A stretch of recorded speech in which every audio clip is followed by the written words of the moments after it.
Brenda's Son, man, is the project that I'm working on right now.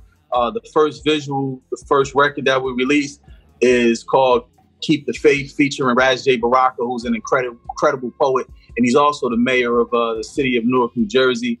You know, it was just an honor to get the mayor. I don't think any hip-hop artist has ever done a record with their mayor, and let alone shot the video in their city hall.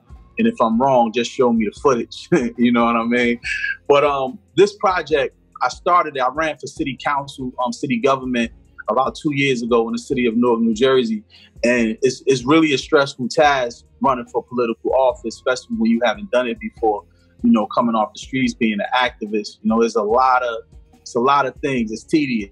So I would get up around 6 a.m. and I would come back into the crib about anywhere between 10 and 11. So I would cheat though. When I was supposed to come home and rest, I would call my engineer, tell him meet me at the crib. Because that, you know, creating music is a stress reliever for me. You know, I own my own studio, so I like to create. That's one of my favorite things. So I would come after a long day of dealing with the community and residents and policies and all of that. I would come and make music.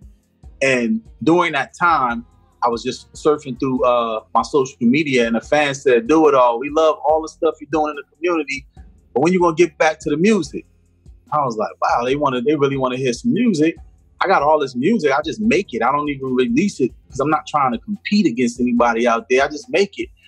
And when they said that, I said, what will make me really want to make music just to give to the people? Yeah, I can do beats, so, you know, beats and rhymes all day. But what's the point? Like, what's the reasoning of me making a record? What's something that I haven't done before? And with the Brenda Son project, I said through all my stages of hip hop, you can tell who I was as an MC, what I was doing. From my first records you ever heard of me until now. Whether you liked it or not, I never really lied on record because that's the way I was taught to hip hop. That's the way I was taught to rap. You can exaggerate, you can brag, but if you ain't killed 42 people and it wasn't, metaphorically, then you didn't talk about killing 42 people. If you didn't sell 2 tons of cocaine and heroin in your community, you didn't talk about it. Now, if you saw somebody, if you were standing next or you was in the real situation, you could speak of those things even if you weren't hands-on.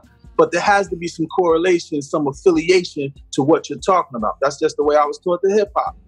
So, but what I did, so through my timeline, you could tell what I was drinking, if I had a girl or not, if I was eating oodles and noodles, if I was eating steak and lobster, what I was driving at the time, how the wrists and jewelry was looking, if it was there. You can kind of tell all that. But one thing I did do is I omitted the personal. I would do that, but I wouldn't get personal.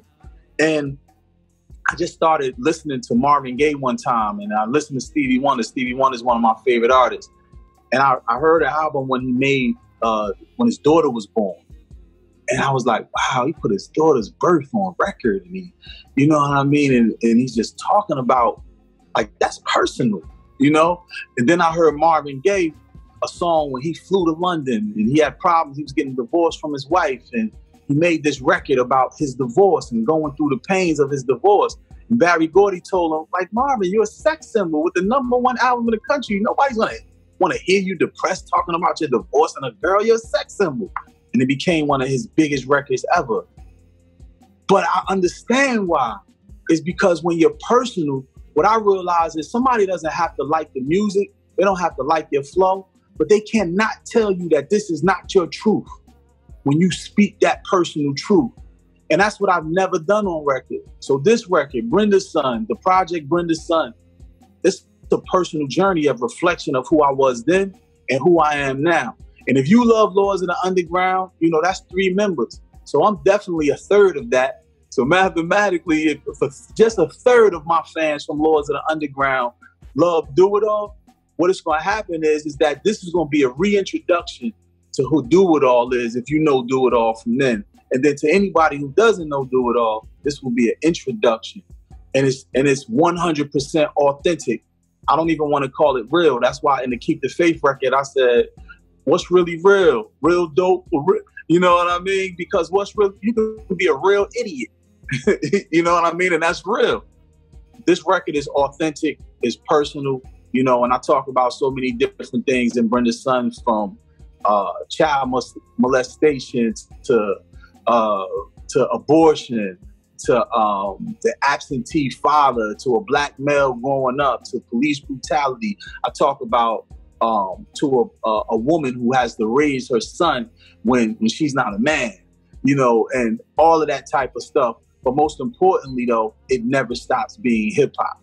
It's just a reflection of a hip hop MC from then to now.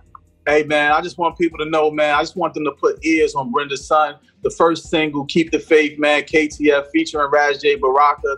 And what I'm doing with the proceeds and all of the things of Keep the Faith, I'm going to send you a link to a Keep the Faith site with merchandise and all of that, where if you look at the video, tell everybody to watch the video on YouTube, DoItAll, Keep the Faith, and DoItAll is just one word.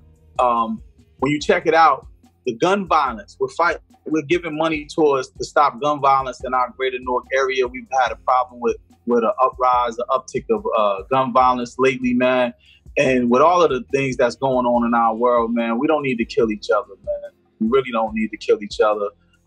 We really need to stay healthy, drink some water, and get our minds right for all of the things that we have to deal with, the aftermath of this pandemic. Because we're not in the aftermath of the pandemic yet. There hasn't been mass evictions. They're coming. They're getting ready. There hasn't been that totally yet.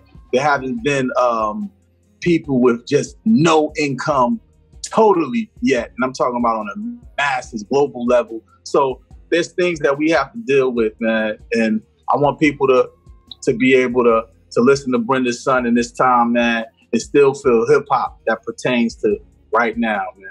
Definitely.